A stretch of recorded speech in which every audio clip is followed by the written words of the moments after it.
So I was taking a nap yesterday in the bedroom when I heard my daughter quietly walking in and asking me if I can give her some money so she can go out with some friends of hers. So I do that, and on her way out, I still don't know how she managed to do it. But she kicked the small bin that my wife and I have in the bedroom. We use it to mostly throw away small things that we are too lazy to get to the trash. I was rather annoyed at getting my sleep disturbed, so I told my daughter to leave it and that I will pick it up. She walks out of the room and I carry on with my sleep. I wake up a few hours later and I notice that the bin is kicked over and that some of its contents spilt out. I start cleaning up when I noticed something peculiar. In the pile of papers and napkins, I found a condom, a used condom. My wife and I don't use condoms. I am pretty sure I've never used one ever since I had a vasectomy after our daughter was born. So the question is, how did this one end up here? There is the obvious answer, but I don't know. I keep thinking of different scenarios, but the thought that my wife may have been unfaithful is the first thing that pops into my head, and it's killing me. Maybe I am just paranoid, and there is another explanation, but I don't know how to approach this with her. What should I do about this? How do I start this conversation? I could use some serious help over here. Hi, everyone. It's been a while. I had forgotten about this account. But I was cleaning this computer before selling it, and I was still logged in. So, on my last post, my MIL came in to visit our country. MIL and my husband, Juan, are from South America. We left her alone with the baby for a moment, only to find out she had hit him because he was behaving like a baby. My husband defended her and called me racist because, according to him, every Latin American parent hits their kids, and it's okay, but it's not okay with me at all. So the situation kept going on for a while. This became a huge issue in our marriage. And then Juan confessed that he had also hit our son when I wasn't home. He believes that is the only way to discipline a child and that gentle parenting doesn't work. That was it for me. The problems got bigger and bigger while he kept insisting that this way of parenting, of the reason why Latin Americans are more resilient than northern countries, and that people in here are too soft and sensitive. We started fighting every single day, and then I just asked for a divorce. After that, he became so verbally violent that now we communicate through lawyers only.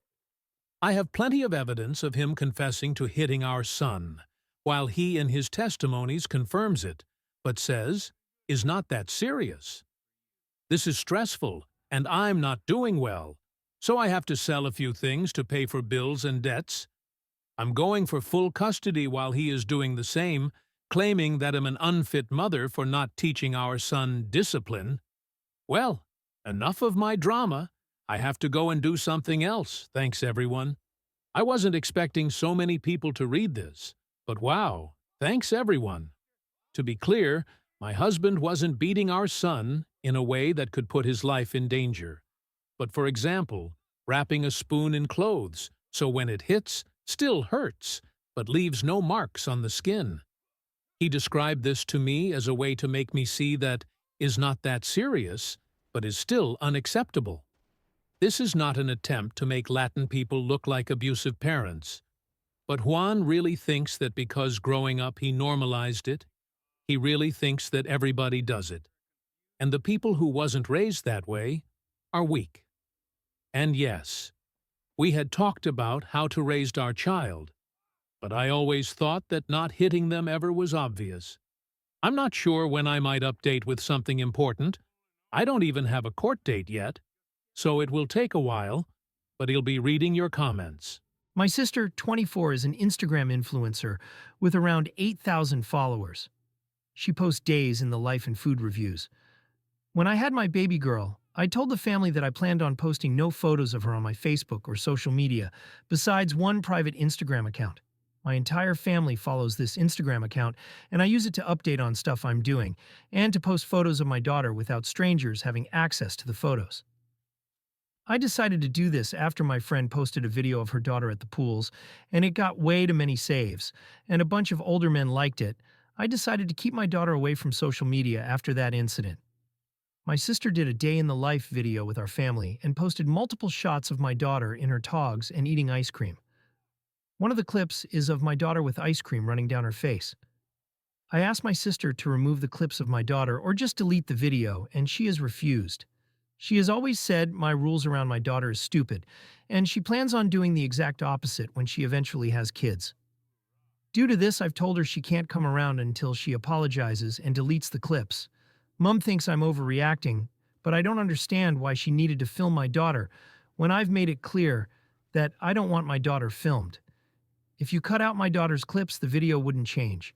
The last check I recorded from my ex for child support was back in 2017, and it was for $15. I never actually cared about the child support, as I had been doing everything on my own since day one.